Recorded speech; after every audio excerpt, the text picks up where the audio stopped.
বিরতির পর স্বাগত। এখন খবর বিস্তারিত। মনমোহন সিং এর পাশে থেকে ঐক্যবদ্ধভাবে লড়াইয়ের বার্তা দিল কংগ্রেস। বুধবারই কয়লা কেলেঙ্কারি মামলায় অভিযুক্ত করা হয়েছে প্রাক্তন প্রধানমন্ত্রীকে। কংগ্রেস ওয়ার্কিং কমিটির বৈঠক শেষে সোনিয়া গান্ধীর নেতৃত্বে একটি পদযাত্রা প্রাক্তন প্রধানমন্ত্রী বাড়ির উদ্দেশ্যে রওনা দেন। ঐক্যের বার্তা দিতে এই পদযাত্রা কর্মসূচি। মনমোহন সিংয়ের পাশে থেকে ঐক্যবদ্ধভাবে লড়াইয়ের বার্তা দিল কংগ্রেস। গতকালে কয়লা কেলেঙ্কারি মামলায় অভিযুক্ত করা হয়েছে প্রাক্তন প্রধানমন্ত্রীকে। আদালতে হাজিরা দেওয়ার সমনও জারি হয়েছে তার নামে। এই পরিস্থিতিতে বৃহস্পতিবার তড়িঘড়ি বৈঠকে বসে কংগ্রেস ওয়ার্কিং কমিটি। বৈঠক শেষে সোনিয়া গান্ধীর নেতৃত্বে একটি পদযাত্রা প্রাক্তন প্রধানমন্ত্রীর বাড়ির উদ্দেশ্যে রওনা দেয়। মনমোহন নির্দোষ এই বার্তা দিতে বৃহস্পতিবার সকালে মিছিল করে তার বাসভবনে যান কংগ্রেস সভানেত্রী সহ কংগ্রেসের প্রথম সারির নেতৃত্বরা। সোনিয়ার নেতৃত্বে কংগ্রেস নেতৃত্ব প্রাক্তন প্রধানমন্ত্রীর বাসভবনে গিয়ে তাকে বলে আসেন সমনের জবাবে দল আইনি পথেই এর মোকাবিলায় নামবে, তার পাশে দাঁড়াবে। ঐক্যের বার্তা দিতেই এই পদযাত্রার কর্মসূচি। Dr. Manmohan Singh. Dr. Manmohan Singh ji is our former Prime Minister. He is known not only in our country but throughout the world as being a person of integrity and probity. We are here to offer our unstinted support, our solidarity. The Congress party is fully behind him. We shall fight this legally and with all our means at our command. We are sure, we are convinced that he will be vindicated. 8 April CBI এর বিশেষ আদালতে হাজিরার নির্দেশ দেওয়া হয়েছে মনমোহন সিংকে। ষড়যন্ত্র, বিশ্বাসভঙ্গ সহ দুর্নীতি প্রতিরোধ আইনে একাধিক ধারায় তাকে অভিযুক্ত করেছে আদালত। এদিকে সোনিয়া গান্ধী ও নিজের দলের প্রতি কৃতজ্ঞতা জানালেন মনমোহন সিং। কয়লা ব্লক বন্টন কেলেঙ্কারি মামলায় আদালত তাকে অভিযুক্ত হিসেবে হাজিরা সমন পাঠানোর পর কংগ্রেস দৃঢ়ভাবে তার পাশে দাঁড়ানোয় অভিভূত প্রাক্তন প্রধানমন্ত্রী। তার পাশেই আছেন তারা। একথা জানানোর পর নিজের প্রতিক্রিয়া জানাতে গিয়ে পাল্টা কৃতজ্ঞতা প্রকাশ করেন মনমোহন সিং। মনমোহন সিং বলেন, কংগ্রেস পার্টি, সোনিয়াজি ও দলের ওয়ার্কিং কমিটির সব সদস্য আমার বাসভবনে এসেছিলেন। আমার প্রতি সহমর্মিতা জানিয়ে পাশে থাকার আশ্বাস দিয়েছেন তারা। আমরা আমাদের সর্বশক্তি দিয়ে মামলা লড়ব। আমি এতে শুধু খুশি নই, কৃতজ্ঞ তাদের কাছে। ব্যুরো রিপোর্ট, খবর ত্রিপুরা। আগরতলা কলকাতা পথে আরো 3টি অতিরিক্ত বিমান চেয়ে কেন্দ্রীয় অসামরিক বিমান পরিবহন মন্ত্রীকে চিঠি দিলেন সাংসদ ঝর্ণা দাস। দাবি জানান দ্রুত ব্যবস্থা গ্রহণের। আগরতলা কলকাতা পথে আরও 3টি অতিরিক্ত বিমান চেয়ে কেন্দ্রীয় অসামরিক বিমান পরিবহন মন্ত্রীকে চিঠি দিলেন সাংসদ ঝর্ণা দাস। সকাল এবং সন্ধ্যায় কেন বিমান দরকার রাজ্যের যোগাযোগের অবস্থা তুলে ধরে জানালেন তিনি। একই সঙ্গে আগরতলা কলকাতা ভায়া দিল্লির মধ্যে বিমান চালুর দাবিও জানান। এই সময়ে রাজ্য সরকার বিমানে জ্বালানির উপর 4% কর ছাড় দিয়েছে বলেও চিঠিতে উল্লেখ করেছেন। অসামরিক বিমান পরিবহন মন্ত্রী গজপতি রাজুকে লেখা চিঠিতে তিনি জানান, এই সময়ে উচ্চ হারে বিমানের টিকিট কিনতে হচ্ছে রাজ্যের যাত্রীদের। আগে না জানিয়ে বাতিল হয়ে যাচ্ছে বিমান। রাজ্যের যাত্রীদের দুর্ভোগের ছবিটা তুলে ধরেন তিনি। দাবি জানান দ্রুত ব্যবস্থা গ্রহণের। ব্যুরো রিপোর্ট, খবর ত্রিপুরা। রাজ্যের প্রয়াত 3 বর্ষিয়ান কমিউনিস্ট নেতা অনিল সরকার, সুরেন্দ্র পাল ও শ্রীশ ভট্টাচার্যের স্মরণসভা অনুষ্ঠিত হয় সোনামুড়া টাউন হলে। এতে উপস্থিত ছিলেন সিপিআইএম রাজ্য সম্পাদক মণ্ডলীর সদস্য মানিক দে, রাজ্য কমিটির সদস্য শহীদ চৌধুরী সহ অন্যান্য নেতৃত্বরা। রাজ্যের প্রয়াত 3 বর্ষিয়ান কমিউনিস্ট নেতা প্রাক্তন মন্ত্রী অনিল সরকার, রাজ্য নেতৃত্ব সুরেন্দ্র পাল ও শ্রীশ ভট্টাচার্যকে স্মরণ করল সিপিএম সোনামুড়া মহকুমা কমিটি। বৃহস্পতিবার বেলা 2টায় সোনামুড়া টাউন হলে সিপিএম সোনামুড়া মহকুমা কমিটির উদ্যোগে অনিল সরকার, সুরেন্দ্র পাল ও শ্রীশ ভট্টাচার্যের স্মরণসভা অনুষ্ঠিত হয়। এতে উপস্থিত ছিলেন সিপিএম রাজ্য সম্পাদক মণ্ডলীর সদস্য মানিক দে, রাজ্য কমিটির সদস্য শহীদ চৌধুরী, মানিক দাশগুপ্ত, সুরেশ দাস, সুবল রুদ্র, সিপিএম সোনামুড়া মহকুমা কমিটির সম্পাদক রতন সাহা সহ পার্টির অন্যান্য নেতৃত্বরা। এই দিনের স্মরণসভার প্রথমে প্রয়াত 3 বর্ষিয়ান নেতার প্রতিকৃতিতে ফুল দিয়ে শ্রদ্ধা জ্ঞাপন করেন উপস্থিত নেতৃত্বরা। স্মরণসভায় প্রয়াত এই 3 বর্ষিয়ান নেতা অনিল সরকার, সুরেন্দ্র পাল ও শ্রীশ ভট্টাচার্যের প্রতি স্মৃতিচারণ করতে গিয়ে পার্টির রাজ্য সম্পাদক মণ্ডলীর সদস্য মানিক দে বলেন, আরেকজন কমরেড সুরেন্দ্র পাল, তিনিও হয়তো সরাসরি আপনাদের সঙ্গে পরিচিত না, কিন্তু তিনি রাজ্য কমিটির সদস্য ছিলেন এবং এই কমরেডটা আমাদের যে ডেইলি দেশের কথা, যে পত্রিকাটা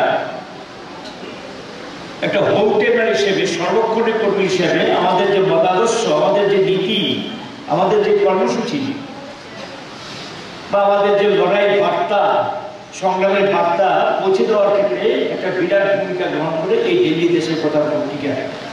আমরা খুব অল্প সময়ের মধ্যে, অল্প কয়েকদিনের ব্যবধানে আমরা হারিয়েছি। এখন যে কোনো মৃত্যুই বেদনা দেয়, কিন্তু কোনো কোনো মৃত্যু আমাদেরকে একটু বেশি নাড়া দেয় যদি তার কর্মজীবনে মানুষের জন্য কিছু শ্রেষ্ঠত্ব থাকে, ভালো কাজ করে যান। রাজ্য কমিটির সদস্য শহীদ চৌধুরী বলেন, বিশেষ করে তাদের যে জীবনাদর্শ, তারা যে স্বপ্ন দেখতেন সমাজ পরিবর্তনের সংগ্রামে নিজেদেরকে উৎসর্গ করে গেছে, এটা বিরল দৃষ্টান্ত। কমরেড অনিল সরকার শুধু রাজনৈতিক ব্যক্তিত্ব ছিলেন না, সংস্কৃতির ক্ষেত্রেও এ রাজ্যে যে আমূল পরিবর্তন ঘটানোর ক্ষেত্রে উনি প্রথম উদ্যোগ গ্রহণ করেছেন এবং আজকে দিনে এ রাজ্যের মধ্যে সংস্কৃতি চর্চার ক্ষেত্রে যেটা সুন্দর বাতাবরণ সৃষ্টি হয়েছে, কমরেড অনিল সরকার তার অন্যতম নেতৃত্ব বা পুরোধা। এই দিনের স্মরণসভাকে কেন্দ্র করে মহকুমার বিভিন্ন অঞ্চল এলাকা থেকে আগত পার্টির কর্মী সমর্থকদের উপস্থিতিতে টাউন হলের কানায় কানায় পূর্ণ ছিল। টুটন চৌধুরী ও নীতিশ দাসের রিপোর্ট, খবর ত্রিপুরা। নিয়ে নিচ্ছে আবার একটি বিজ্ঞাপন বিরতি, সঙ্গে থাকুন।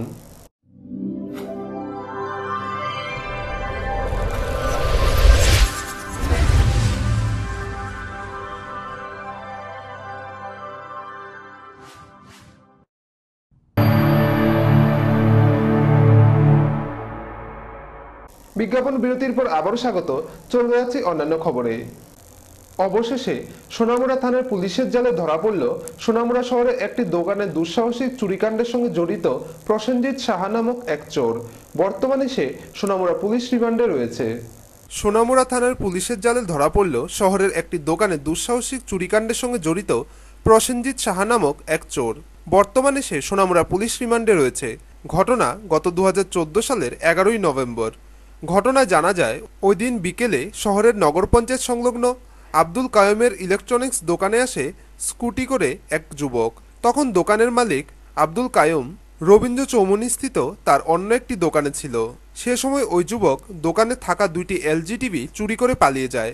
এ ঘটনার পর দোকান মালিক আব্দুল কায়ুম সোনামুড়া থানায় একটি চুরির মামলা দায়ের করে। জানা যায়, ওই চোরের নাম প্রসেনজিৎ সাহা। তার বাড়ি রাজধানীর যোগেন্দ্রনগর এলাকায়। পুলিশ এ ঘটনার তদন্তে নামে।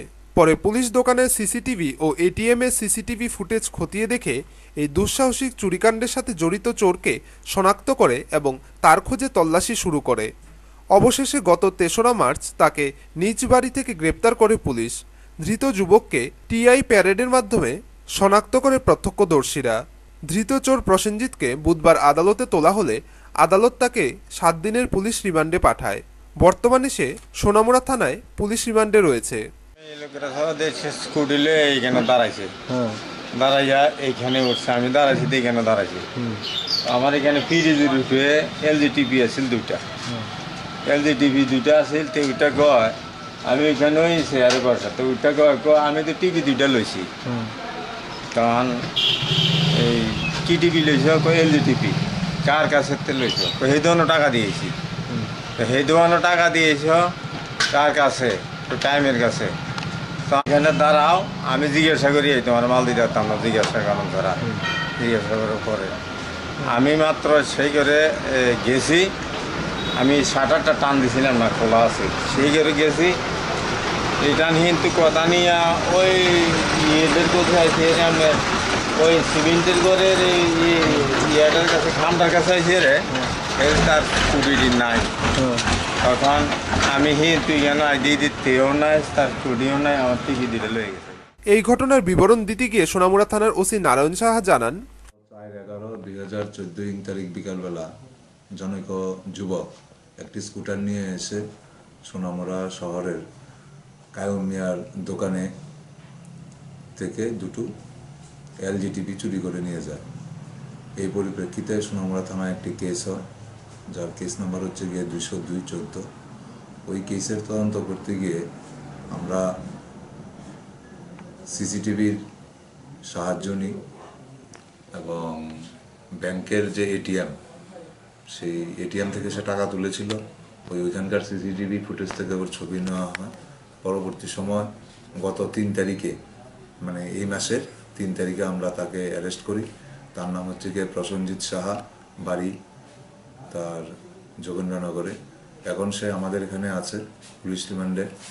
আমরা চেষ্টা করছি যে 2টো টিভি চুরি করেছে সেগুলো উদ্ধার করার জন্য। অবশেষে শহরের প্রাণকেন্দ্রে দিন দুপুরে এই দুঃসাহসিক চুরিকাণ্ডের সঙ্গে জড়িত কুখ্যাত চোর প্রসেনজিৎ সাহা পুলিশের জালে ধরা পড়ায় স্বস্তির নিঃশ্বাস ফেলেছেন চুরি যাওয়া দোকানের মালিক আব্দুল কায়ুম সহ অন্যান্য ব্যবসায়ীরা। ব্যুরো রিপোর্ট, খবর ত্রিপুরা। মাধ্যমিক ও উচ্চ মাধ্যমিক পরীক্ষার মধ্যেই 11ই মার্চ থেকে শুরু হলো খোয়াই বইমেলা 2015। 5 দিন ব্যাপী বইমেলার উদ্বোধন করেন ত্রিপুরা বিধানসভার উপাধ্যক্ষ পবিত্র কর, ছিলেন অন্যান্য বিশিষ্টজনেরাও। 34 বছর পূর্বে রাজ্যের বুকে যে বইমেলার বীজ বপন হয়েছিল সেই বইমেলা এখন আন্দোলনে পরিণত হয়েছে। তৎকালীন সংস্কৃতি মন্ত্রী, শিক্ষামন্ত্রী প্রয়াত অনিল সরকারের হাত ধরে সূত্রপাত বইমেলার। 34 বছর বাদে সেই বইমেলা ছড়িয়ে পড়েছে রাজ্য থেকে জেলা স্তরে। খোয়াই বইমেলার শুভ উদ্বোধন শেষে নিজের ভাষণে এভাবেই বইমেলার প্রসারে আরও এগিয়ে যাবার আহ্বান ত্রিপুরা বিধানসভার উপাধ্যক্ষ পবিত্র করেন। বুধবার প্রদীপ প্রজ্বলনের মধ্য দিয়ে 5 দিন ব্যাপী খোয়াই বইমেলার উদ্বোধন করেন তিনি। উদ্বোধনী অনুষ্ঠানে অন্যান্য অতিথিদের মধ্যে উপস্থিত ছিলেন বিধায়ক পদ্মকুমার দেববর্মা, খোয়াই জেলা শাসক এন ডার্লং, খোয়াই জেলা পরিষদের সহসভাপতি বিদ্যুৎ ভট্টাচার্য, খোয়াই জেলা শিক্ষা আধিকারিক তথা বইমেলা প্রস্তুতি কমিটির আহ্বায়ক কাজল শুক্লবৈদ্য, খোয়াই পৌর পরিষদের চেয়ারপারসন শুক্লা সেনগুপ্তা প্রমুখ। প্রত্যেকটা মহকুমা শহরে, জেলা সদরে আমরা এই বইমেলা অনুষ্ঠান করছি।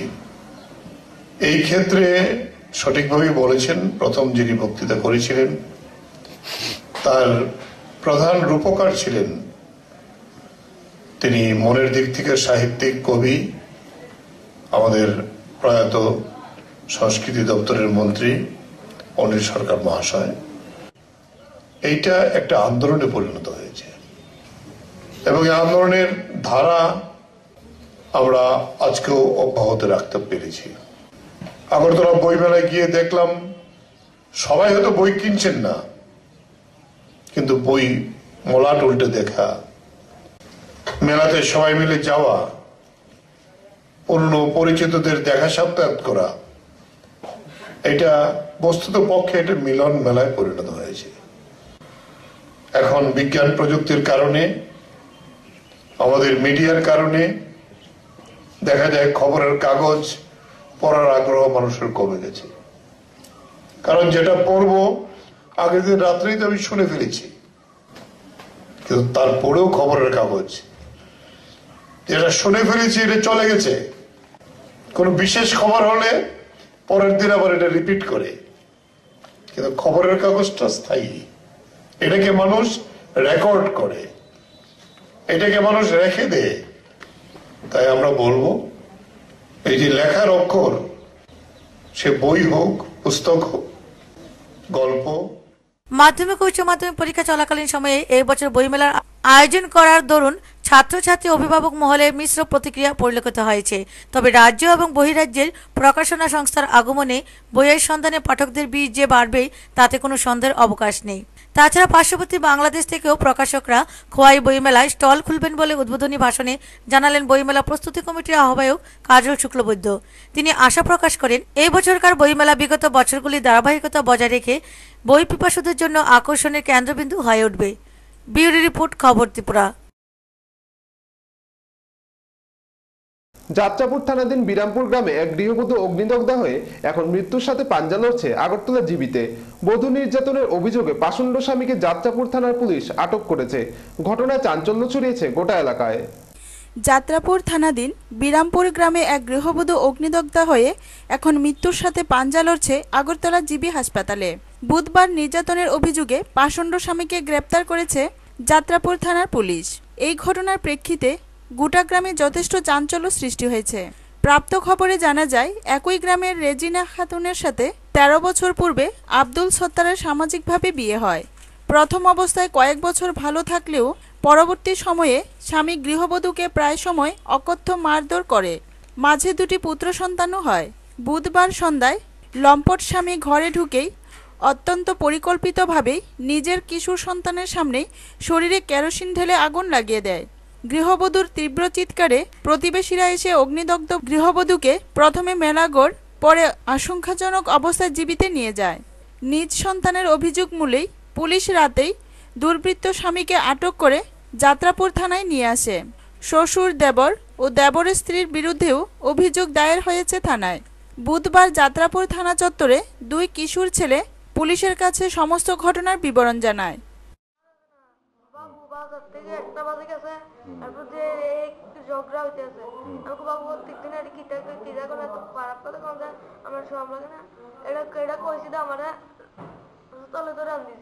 রাস্তার দিকে গেলে তারপরে যায় এবার কেরাসিন ডালিয়া দিতে আমি শিক্ষুর দিছি তো এবার সারে না কেরাসিন ডালিয়ে আবার আগুন জ্বালা দিছে আর পুরো একটা ম্যাথের কাটে দিতে ধরছে না গ্যাস কাজে ধরা দিছে। এরপরে আমি সিল্লাইতে আসছি বাড়ির দিকে না রাস্তার দিকে ধরে দিছি।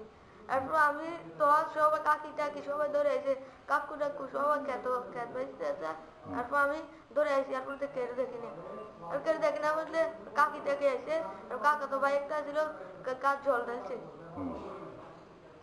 এড়িয়ে দেখছি আমি।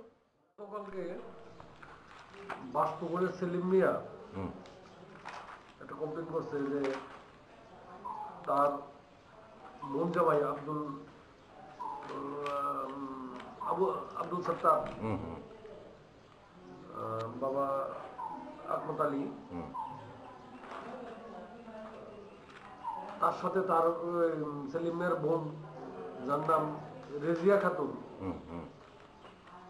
বিয়ে হয়েছিল যাত্রাপুর পঞ্চায়েতে নেন্দার পার রাজিয়া খাতুন নামে এক মহিলাকে তার হাজব্যান্ড কেরোসিন ঢেলে আগুন লাগিয়ে দেয়। সে মারাত্মক জখমপ্রাপ্ত হয় আগুনে পড়ে। তারপর তাকে তার আত্মীয় স্বজন এলাকার লোক মিলে প্রথমে ধনপুর হাসপাতালে নেয়, সেখান থেকে মেলাঘর রেফার করে এবং আশঙ্কাজনক অবস্থা দেখে সেখান থেকে জীবিত রেফার করে। এখন জীবিত চিকিৎসাধীন আছে।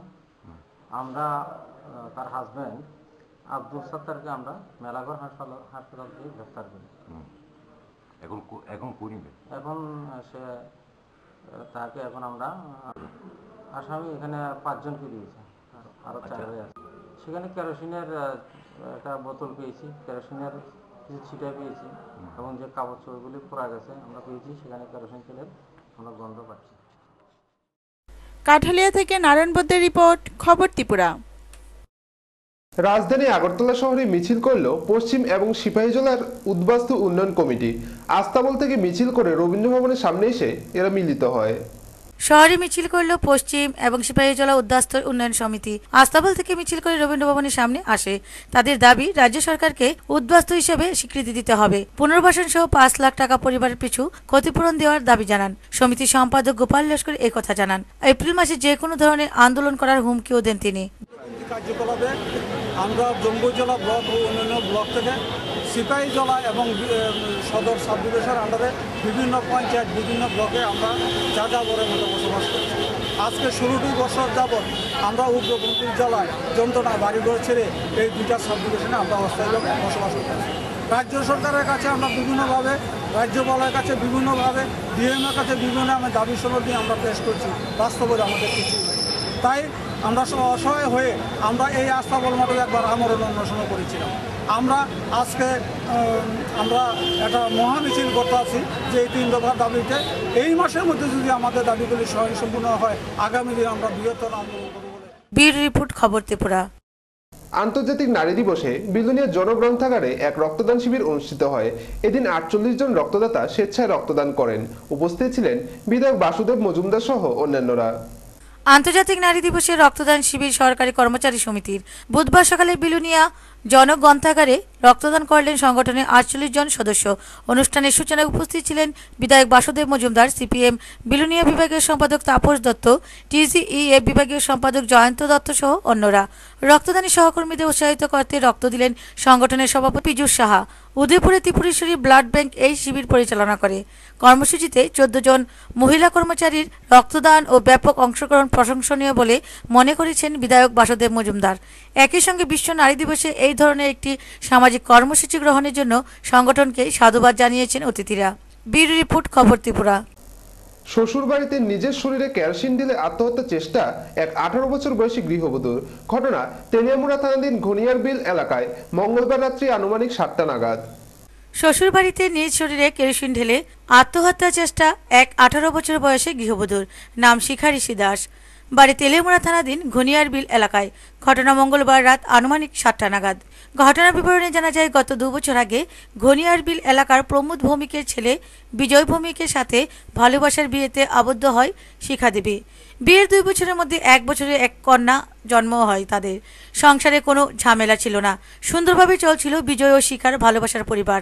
শাশুড়ি ও অন্যান্যরা কোনো যন্ত্রণা ও দেয়নি শিখাকে। স্বামী বিজয় খুব ভালোবাসত তাকে, কিন্তু অন্যান্য দিনের মতো কাঠমিস্ত্রির কাজ সেরে বাড়িতে এসে বিজয় খেয়ে দিয়ে ঘুমিয়ে যায়। এরই ফাঁকে শিখা নিজের শরীরে কেরোসিন ঢেলে আগুন ধরিয়ে দেয়। কী কারণে শিখা কেরোসিন ঢেলে আগুন লাগায় সে কথা নিজেও বুঝে উঠতে পারছে না। নিজে স্বীকার করেন এই কথাগুলি।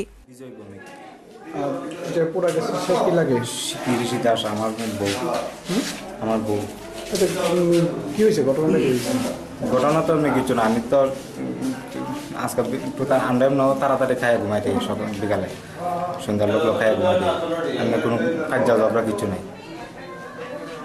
কয়টার সময় ঘটনা হয়েছে প্রায় 7টা বাজবে। এমন কোনো ঝগড়া বা ঝামেলা কোনো কিছু? কোনো ঝগড়া নেই। কি নাম ওর? শিখা ঋষি দাস। বয়স কত? বয়স 18। কতদিন হয়েছে বিয়ে হয়েছে? 3 বছর হয়েছে। 3 বছর। বাচ্চা আছে? আছে, মেয়ে একজন।